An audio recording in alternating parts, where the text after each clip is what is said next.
My name is Cheryl McKinnon. I'm a principal analyst with Forrester Research. I've been with them for not quite 4 years, but as many of you know, I have spent pretty much all of my career in some form of the enterprise content management, records management, information governance world or another, both with large vendors, small vendors, independent consulting companies, my own firm, and industry association work as well. But what I want to talk about over the next about 35, 40 minutes is just to go through some of the key trends that Forrester's been tracking in the area of information governance over the last year and where we see some of the interesting developments starting to happen. So within Forrester, I've actually got a very broad coverage area. And if someone asks me what my coverage area is, I like to say that it's helping organizations better manage their enterprise content. Not about enterprise content management, you know, capital E, capital C, capital M, but kind of that end-to-end spectrum from the content collaboration creation space. So I do cover the enterprise file sync and share market, both cloud and hybrid. I do cover kind of the traditional ECM, both cloud on premises, but I also cover a lot of the compliance-related markets such as archiving, information governance, and e-discovery. So I like to kind of have that long, horizontal view of what's going on with business content. So what I want to go through is, again, just talk about information governance and how it fits into what Forrester's been describing as the business technology agenda for the last couple of years, where we take a little bit of a different perspective in terms of traditional IT thinking. I want to step through some of the top trends, and you will be seeing a lot of kind of data charts. So I know some people love that, some people don't. But I do want to draw upon a lot of the primary research that we get to do during the course of the year and share that with you. What it means, and then from a Q&A perspective, we'll move that into the roundtable room following this presentation. So this is something that Forrester's been talking about for a couple of years now, and it just means that we've been describing this as working in the age of the customer. And I did see John Newton yesterday use a couple of my slides, so I'm going to talk through them, but maybe not in full detail. But we've been saying that we're operating in kind of this 20-year business cycle where customer focus, customer centricity, even customer obsession, it's what's driving a lot of technology investments today. And it simply means that we're working in a world where people are increasingly empowered to do their own homework, to collect knowledge through their own social or professional networks, to the point where if you look at a lot of the data out there, people are actually making decisions without even necessarily engaging with a sales or marketing representative that works for the vendor they're interested in. So we have a lot more power to do our own homework. And the companies that get that are the ones that we see as being primed for success. From a historical context, even if we go back, 1990s, the age of information, where the companies that were disruptive and invented their own market spaces were those who recognized the technology disruption of their day, and that meant the rise of the PC, the rise of the internet. Everybody got their own email address for the first time at work or at school. Back to the age of the distribution, 1960s, where the technology innovation of that day was all about distribution networks, highways, airports, train systems. And of course, back to the turn of the previous century, age of manufacturing, where the technology innovation of that day were on factory floors with assembly lines. So again, the companies that are exploiting the technology innovation of this day, which is all about mobile, web, Internet of Things, are the ones that are going to be able to succeed. Now, the slide that John showed yesterday was actually a little bit out of date. I don't know if he's here, but don't tell him. There's really 5 key market imperatives that are driving how companies are making their technology investments today. So yes, transformation of the customer experience is absolutely. And you may be asking, well, what does this have to do with information governance? Well, this is where the investments in technology are happening. This is where some of the new tools, new data, new content is being developed and created. And this is not just about creating a better, prettier looking website. This is about using data, using information consistently across the entire customer experience, whether I walk into a brick and mortar store to ask a question, whether I pick up the phone, use an app, and so on. So data and content delivered consistently regardless of the channel through which it's delivered. Of course, we want to continue to accelerate our path to digital business. We've been talking about this for 20, 25 years. Still a ton of opportunity to extract data from the dumb paper, even the dumb images that we have, to take a lot of the manual activities out of the stack. Of course, we need to embrace the mobile mind shift. This means that people want to make that decision. When they have that device in their hand, I want to approve a task, I want to find directions, I want to read up on something.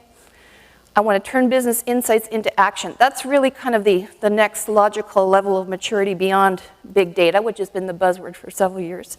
But now how can I take that data collection and actually extract information that's useful for me to actually make better decisions in terms of how do I optimize my processes? How do I better serve my customers? How do I improve my product offerings? And the fifth, and this is what Forrester added at the beginning of 2016, is that we increasingly see that privacy and the companies that invest in the security technologies to protect their confidential information are in fact going to be, perceive this as a competitive edge. So when you're engaging with someone, whether it's as a consumer or as a representative of your enterprise, knowing that you can trust that organization to protect your intellectual property, if it's a joint venture, your credit card data, social insurance or social security number, that element of trust, that respect for privacy and the security tools around it, we do see becoming increasingly a differentiator in the market. I mean, just take a look at some of the recent acquisitions. I mean, that respect for privacy and the way that companies invest in those security tools, now has billion-dollar price tags on it. So those are the 5 key market imperatives that we see shifting or controlling spend.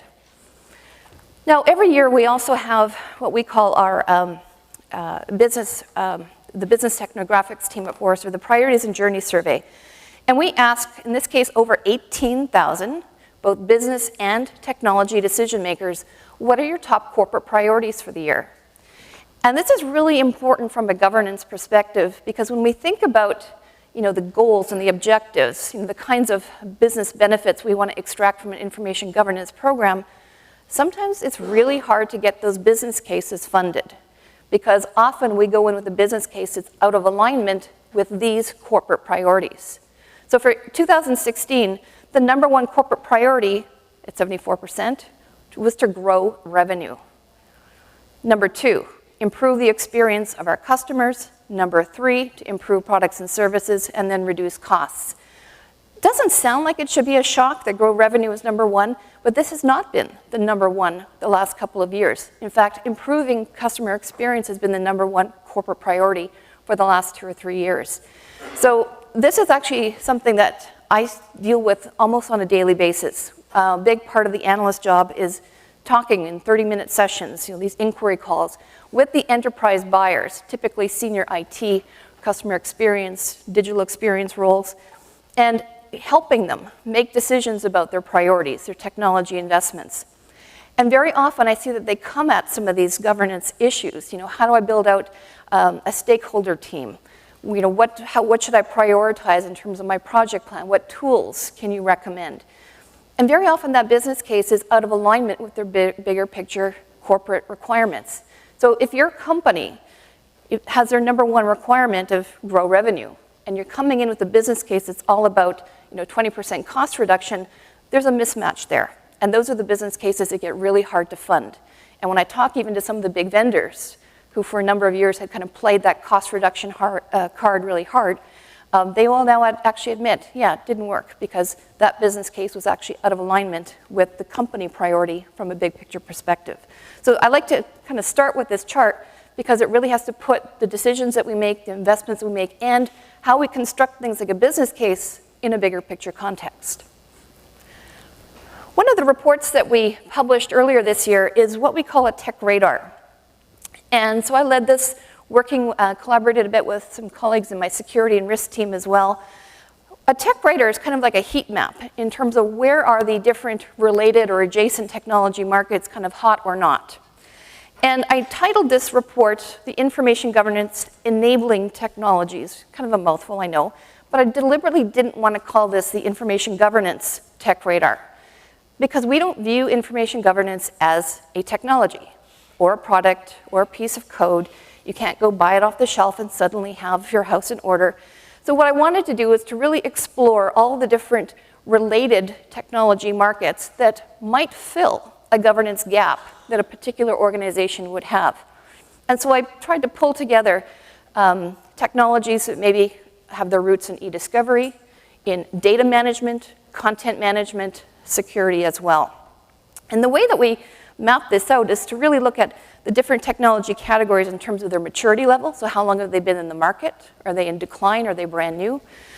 What impact do we think it's going to have in terms of the actual bottom or top line?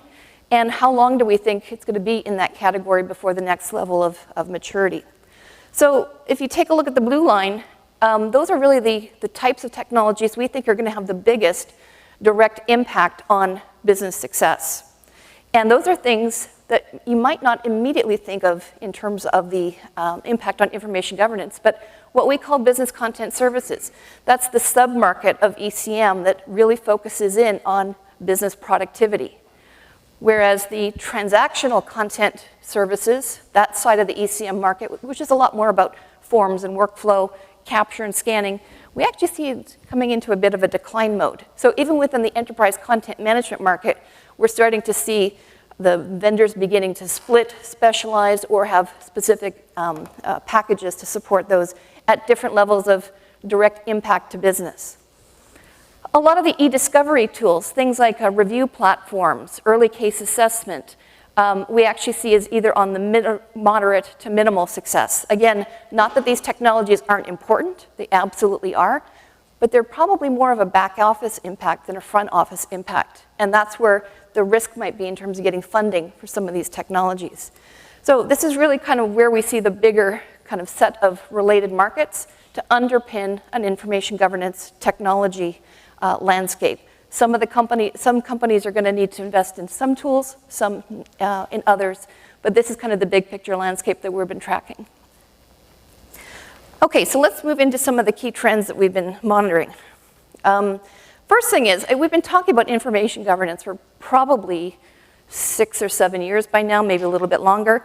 And the pivot has absolutely begun, but it's still in early days. The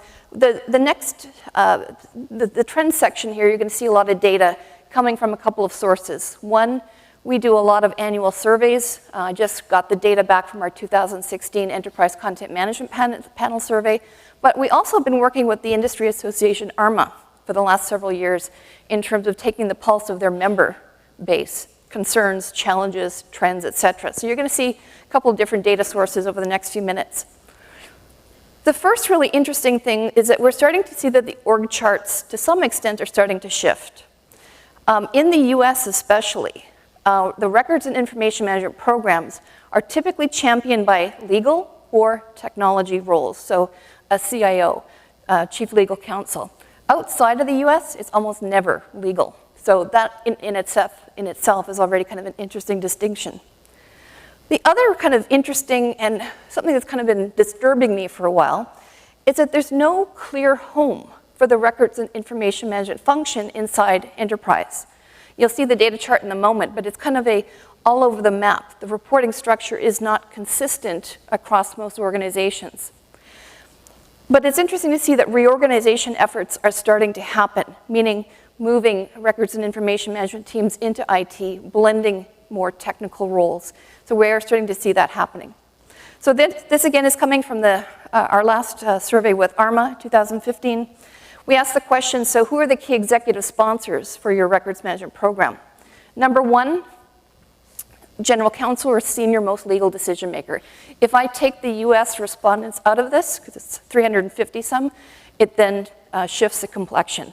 It then becomes the CIO or CTO. Also, if you do a cut by industry, public sector was actually the biggest industry responding to this survey. It again legal falls down quite significantly there. 35% have an executive committee or some kind of steering committee in terms of making the decisions or the champions, but typically it's legal or tech. This I find really interesting. We asked the question, so have you restructured or reorganized your records or your IT programs to support more of a holistic approach to information governance? It's kind of like a third and a third. So 32% said yes, they actually had started to reorg their teams to support this. But another 34% said no, but we plan to do something over the next year. So when we rerun this survey, we're going to kick that off fairly soon, probably early in in the new year. We'll see if this figure actually changes. This, to me, was one of the most interesting things. So we asked, what roles or job functions do you plan to hire over the next year? And you see that 51% said other. So I kind of sat there for a minute. It's like, well, what does that mean? And so when we dug into the written responses, what do you think the answer was?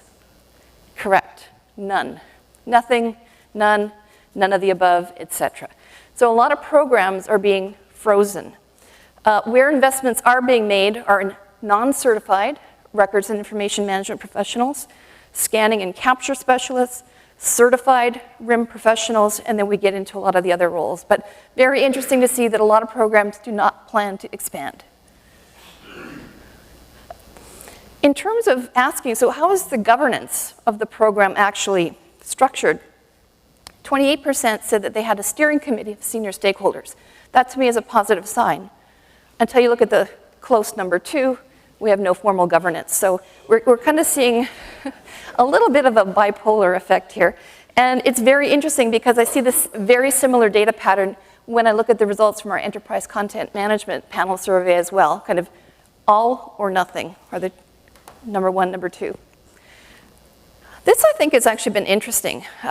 Because we've got now 8 years of data, I took a look back, and this has been a relatively unchanged figure for the last number of years. So we asked the question, so including things like defining requirements, vendor selections, are records management stakeholders included in IT strategic planning?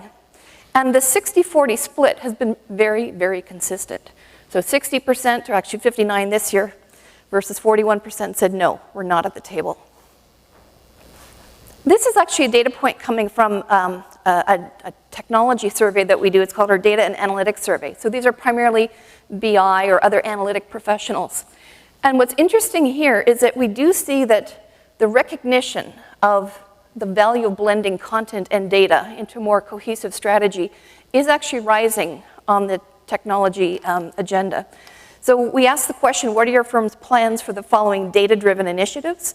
And the number 2 response was to combine content and data into a more unified information management program.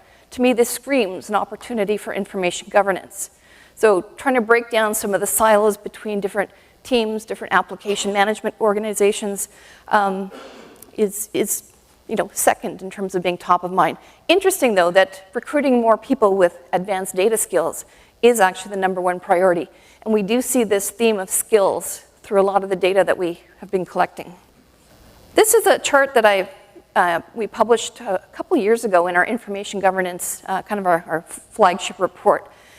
And one of the things, and the reason I like that data point about data and content kind of better together, is because we do see that a lot of organizations are really inconsistent when it comes to applying governance, retention policies, security policies to information across different form factors.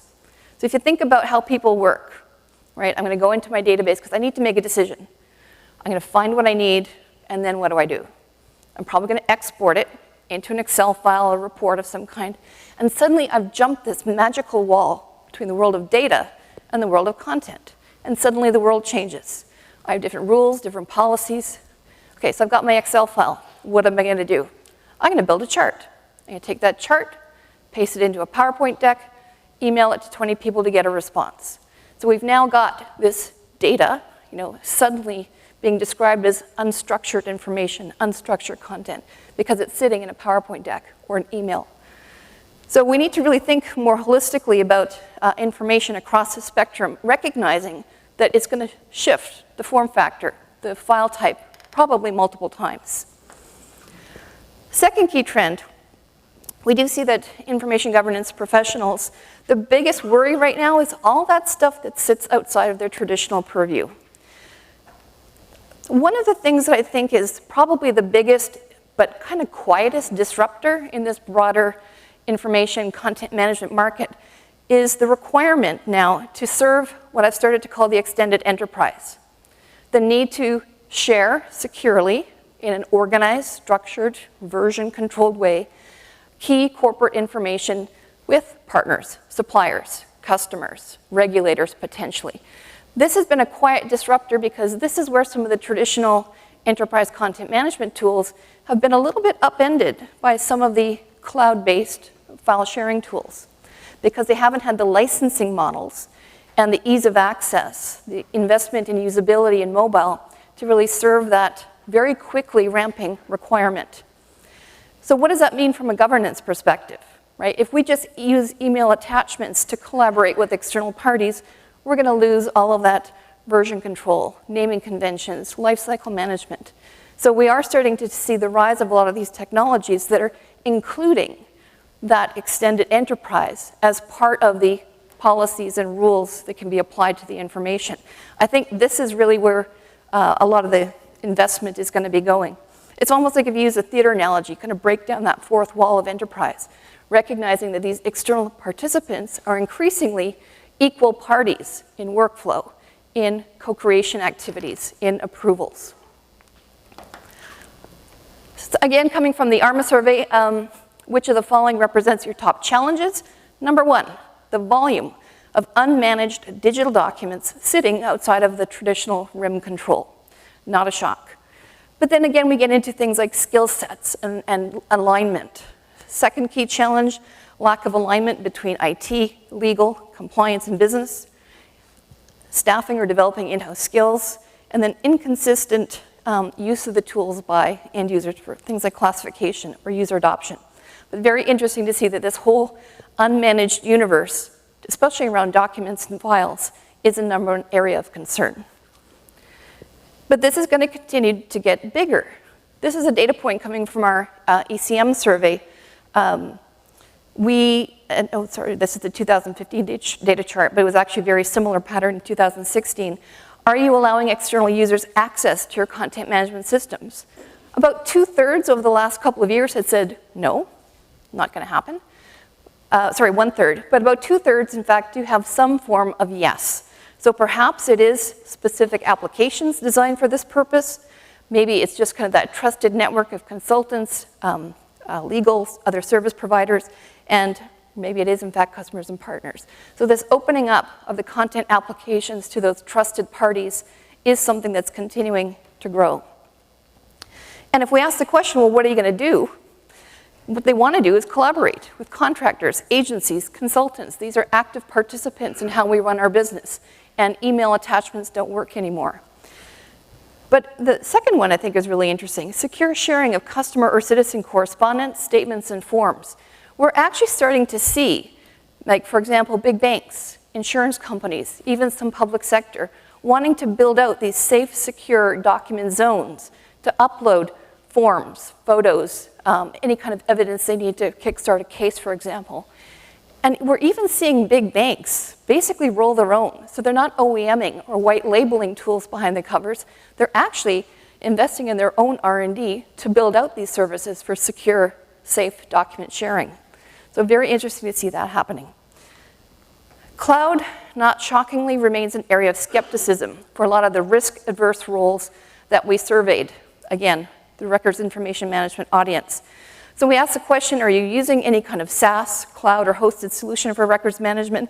19% said yes. That's maybe a couple of data points up from previous year. But an overwhelming amount, 55%, said no. I think this is going to start to become a problem. There's still a lot of FUD out there. I'd say that the level of education is growing. Organizations are learning to ask the right questions about cloud providers, and the risk-averse roles, like the typical records information management professional, is starting to understand how to ask those questions of a potential provider. When we ask, well, what's the inhibiting factor? Number one is potential privacy or security risk. So that tells me that there's still some area of uncertainty, perhaps not being able to ask the questions to get the right yes or no answer. Whereas there's a clear 19% do know that there are clear laws, policies, regulations that prevent using this approach. So to me, I think that nuance between the potential fear and the real restriction is something that needs to be looked at a little bit more. Because again, number 3 response is we're not familiar enough with this to actually make an informed decision. Because if we contrast that attitude, that perspective, with where we see things like the archiving market unfolding, it's going cloud, and it's going cloud very quickly, especially for things like email, messaging, social media, and so on. Less so for kind of the bigger, heavy, SAP, ERP applications, or a lot of files potentially. A lot of that still tends to stay on premises. But for things like messaging, we're seeing the shift to cloud moving very, very quickly. In fact, 41%, and this is coming from our Technographic Security Survey, 41% were already implemented something archiving in the cloud for messaging, and further 15% planning to expand that implementation. 15% said not interested, and that 15 to 20% range in terms of not interested in cloud seems to be pretty pervasive across a lot of the different application areas. Same thing with e-discovery technologies. Again, a fairly rapid move to SaaS, with 36% implementing or implemented, another 13% planning to expand, and again, 18% no interest. One of the other things that's really kind of interesting is just watching how quickly we're able to extend our governance policies, things like retention policies, to newer sources of content. And if I had to sum this up in kind of one sentence, it's the newer the content type, the worse we are about keeping up with it. So at the bottom of the list, physical records, 74%, hey, we're under control. 74% have their retention policies figured out. When it comes to big data sources, only 6% are at some level of consistent application of things like retention policies. The other areas that, again, we're not keeping pace with, social and collaboration sites, cloud-based file sharing tools, mobile messaging, and then we continue to move down the list. So again, from a governance perspective, how do we actually get in front of the decisions that our CMOs are making, our customer experience professionals are making, digital officers are making? That's where the investments are happening. And if we're not at those tables, then we're never going to keep pace with some of these newer sources of information. Third key trend, and these were a set of questions that we worked with ARMA on because we wanted to kind of understand, how quickly is the profession able to reskill or change some of their skill sets to address some of the initiatives in their organizations. The net of it is we do see that information governance professionals are engaged in their company's big data programs, but often just at the periphery, not necessarily having a little guiding seat at the table. So our data tells us that their professionals are aware of, often involved in big data initiatives, but just typically doing things like just advising on things like retention policies, not really leading anywhere here. So I do think that there's an opportunity here to really assess how some of those new generation analytic technologies are coming into the market and where can they be leveraged for things like automated categorization and classification. So the data points here, is your organization currently embarking on any big data projects? 33% said yes, 50% said no, 17% no, but we think something will be happening in the next year. Surprisingly, though, 3/4 of the records information management professionals were involved in some way. And so we asked, well, what are you doing as part of that team? 84% were advising on things like deletion or disposition policies. 52%, though, were investigating whether some of these technologies can help with automated categorization or classification. And 48% were advising on privacy or security risks. Now, where I also think there's some interesting opportunities, though, is who's helping to advise the big data teams on sources of historical information that might be a good candidate for some of these analytical activities. If you say that, okay, let's say our corporate priority for the year is a voice of the customer program, or that 360-degree view of the customer. If I said that we've got 10 years of customer communication that we're sitting on, could that be valuable, AKA your email archive? So a lot of the information sources perhaps are going untapped or perhaps at least not fully assessed in terms of contributing to some of these new analytic activities.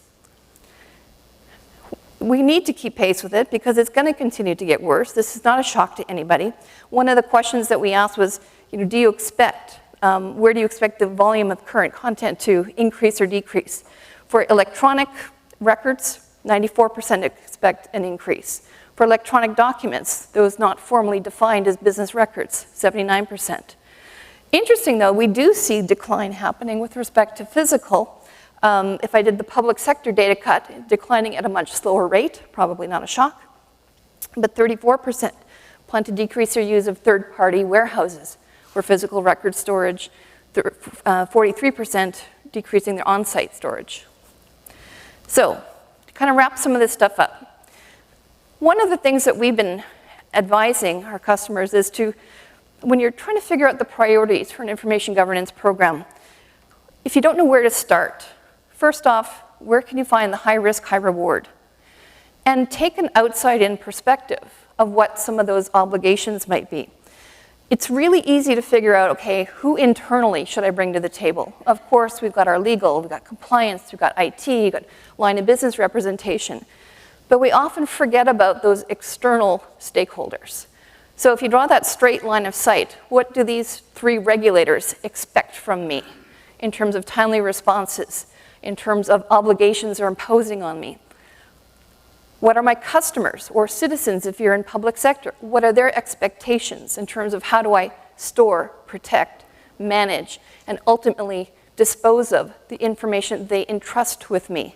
One of the things I've been tracking in the corporate law to law firm space is just the whole push on corporations now asking their law firms for letters and basically attesting to the kinds of security practices, privacy practices they have internally, justifying their information governance programs so that I know if I can trust you as a client. So that's where we're seeing some of those pressures.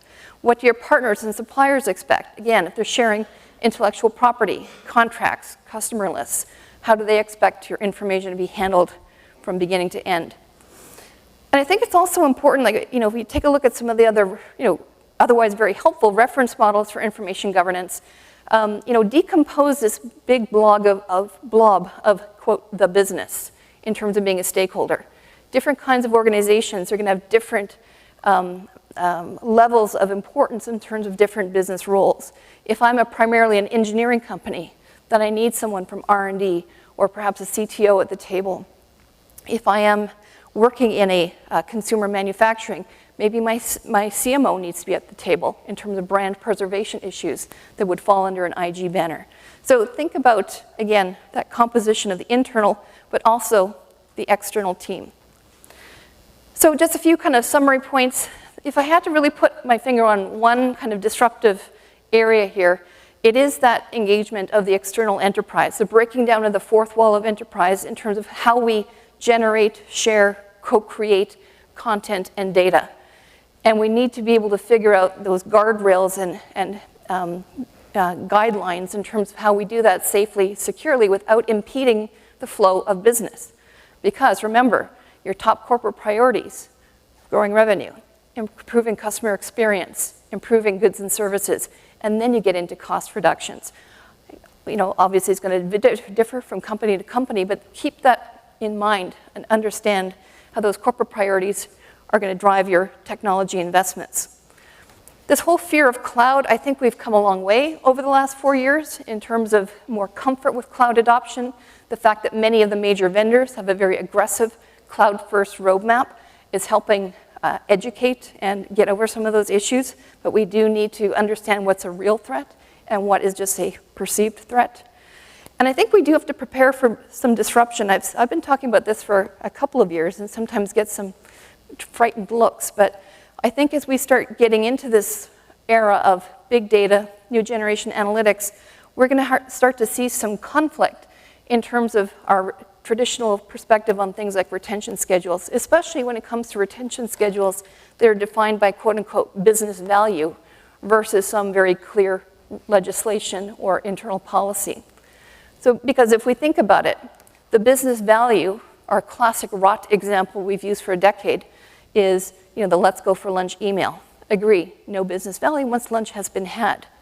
But what if you've got 10 years of customer communication and you actually want to know, is there a correlation between frequency of in-person meetings and likelihood of contract renewal? That actually might be a very interesting data point. So in the aggregate, it has a different level of contribution. So very early days, but I think this is a path that we need to be prepared to rethink. So with that, just final slide here. We also take a look at the overall customer journey. And again, from a starting point perspective, when organizations don't know where to begin, where can you think about how information governance can contribute to that overall customer experience. So how can I use the right data and content to deliver information to my prospects or customers? How can I vet offers and approve collateral for accuracy and authenticity so I'm not serving up an ad for somebody who's a teenager if I'm an alcohol company, for example? How do I make sure that once I've engaged with that customer, I'm protecting and preserving all of that information they're sharing with me, they're entrusting to me as part of doing business? So with that, I will wrap things up, and if there's any questions, then we can cover those off in the roundtable.